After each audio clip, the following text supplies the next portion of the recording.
आज शनिवार तर सर्व शेतकरी बांधवांसाठी पीक विमा संदर्भात आज एक आनंदाची बातमी घेऊन आलेलो आहोत। तर आजपासून पीक विमा जमावण्यास सुरुवात। तर आज दुपारी 1 वाजल्यापासून सर्व शेतकरी बांधवांच्या आधार बँक खात्यामध्ये ज्या बँक पासबुकला तुमचा आधार लिंक आहे तर यामध्ये पैसे जमावण्यास सुरुवात। तर आज शनिवार मोठी अपडेट घेऊन आलेलो आहोत। तर दुपारी 1 वाजतापासून सर्व शेतकरी बांधवांच्या खात्यामध्ये तुमचा रखडलेला पीक विमा ज्या जिल्ह्यांमध्ये अधिक जमा झालेला नव्हता तर आता या जिल्ह्यात वाटप आता आज शनिवारपासून 1 वाजल्यापासून जमा होण्यास सुरुवात होणार आहे। तर तुमच्या जिल्ह्यात किती रुपये जमा झालेले आहे व तुम्हाला किती रुपये मिळणार आहे हे सुद्धा आपण आजच्या व्हिडिओमध्ये माहिती पाहणार आहे। तर आजचे मुख्य जे काही अपडेट आहे तर आज 1 वाजल्यापासून पैसे इथं वाटप होणार आहे। तर पीक विमा रक्कम खात्यामध्ये जमा होण्यास इथं सुरू होणार आहे।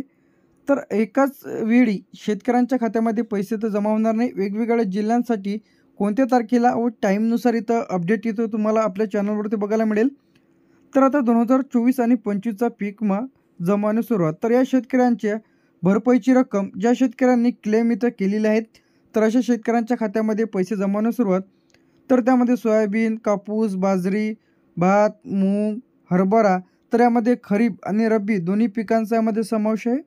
तर आता बुलढाणा जिल्ह्यांमध्ये वाटप इथं सुरू झालेलं आहे। अंदाजे जे काही 1 PM पासून इथं पैसे जमा होण्यास सुरुवात होणार आहे। अकोल्यामध्ये 1 ते 3 PM दरम्यान शेतकरी बांधवांच्या खात्यात इथं पैसे जमा होईल।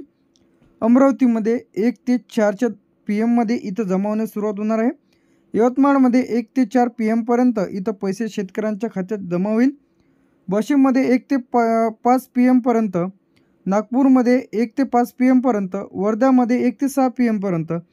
तर आता यामध्ये वर्धा असेल, नागपूर असेल, वाशिम, यवतमाळ, अमरावती, अकोला, बुलढाणा, तर आता या जिल्ह्यातील पंचनामे ज्या जिल्ह्यांमधील झालेल्या त्याच जिल्ह्यात पीक विमा इथं जमा होईल।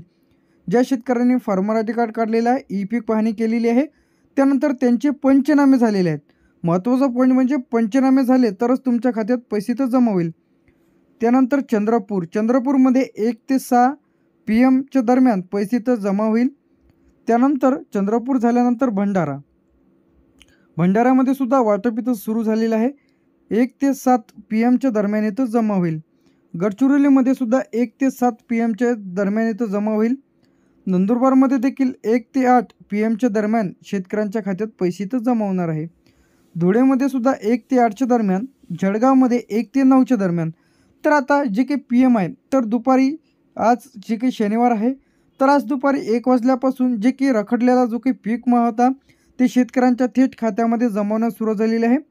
त्यानंतर नाशिकमध्ये 1 ते 10 PM पर्यंत इथं जमा होणार आहे। अहमदनगरमध्ये 1 ते 10 PM पर्यंतच इथं जमा होईल। त्यानंतर आता सोलापूरमध्ये 1 ते 11 PM दरम्यान जमा होणार आहे। उस्मानाबादमध्ये सुद्धा 1 ते 11 PM दरम्यान इथं जमा होणार आहे। तर आता जे काही पीक विमा वाटप इथं सुरू झालेलं आहे तर आता सर्व शेतकरी बांधवांसाठी खुशखबर आहे। तर रक्कम एकाच मिनिटात नाही जी काही रक्कम आहे ती एकाच मिनिटामध्ये नाही जमा होणार आहे, कधी टाईम लागू शकतो। तुम्ही तुमच्या बँक पासबुकला आधार लिंक आहे की नाही ते चेक करून घ्या। सर्वांमुळे कधी कधी प्रॉब्लेम येऊ शकतो। रात्री 11 वाजेपर्यंत बहुतेक खात्यांमध्ये पीक विमा इथं जमा होईल। काही शेतकरी राहिलेले असेल तर उद्या सकाळी त्यांच्या खात्यामध्ये पैसे तर जमा होतील। त्यानंतर पुणेमध्ये जे काही बाकी राहिलेला इथं पीक विमा आज रात्री किंवा उद्या सकाळीपर्यंत इथं जमा होईल। त्यानंतर ठाणेमध्ये सुद्धा बाकी राहिलेला आहे तर उद्या 10 AM ते 5 PM दरम्यान इथं जमा होईल। पालघरमध्ये सुद्धा उद्या 10 AM ते 5 PM दरम्यान इथं जमा होणार आहे। त्यानंतर रायगड आज रात्री 8 ते 12 दरम्यान इथं येणार आहे। रत्नागिरी रात्री 9 ते 12 पर्यंत, सिंधुदुर्ग उद्या सकाळी, सातारामध्ये जे आहे आज रात्री किंवा उद्या जमा होईल।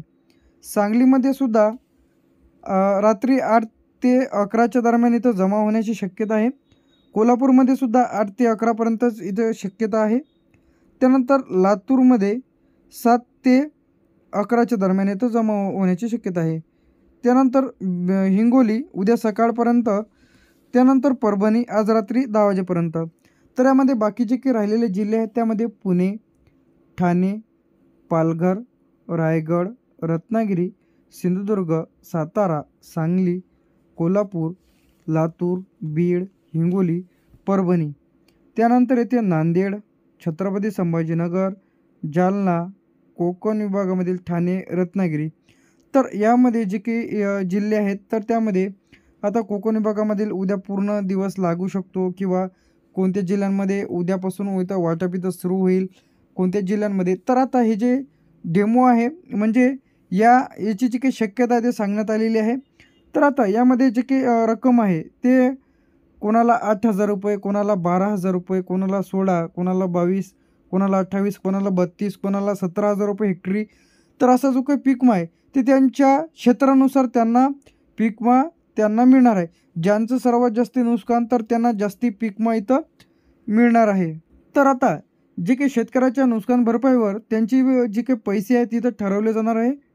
तर आता पैसे वाटप देखील सुरू झालेले आहेत. तर आता जे काही राहिलेले जिल्हे आहेत त्यामध्ये ठाणे, रत्नागिरी, कोकण विभागामधील जालना, छत्रपती संभाजीनगर, नांदेड, परभणी, हिंगोली, बीड, लातूर, कोल्हापूर, सांगली, सातारा, सिंधुदुर्ग, रत्नागिरी, रायगड, पालघर, ठाणे, पुणे.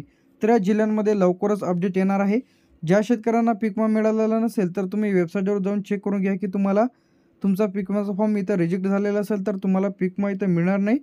तर अशाच अपडेट्ससाठी आणि नवीन व्हिडिओसाठी आपल्या चॅनलला सबस्क्राईब करून ठेवा. थँक्यू.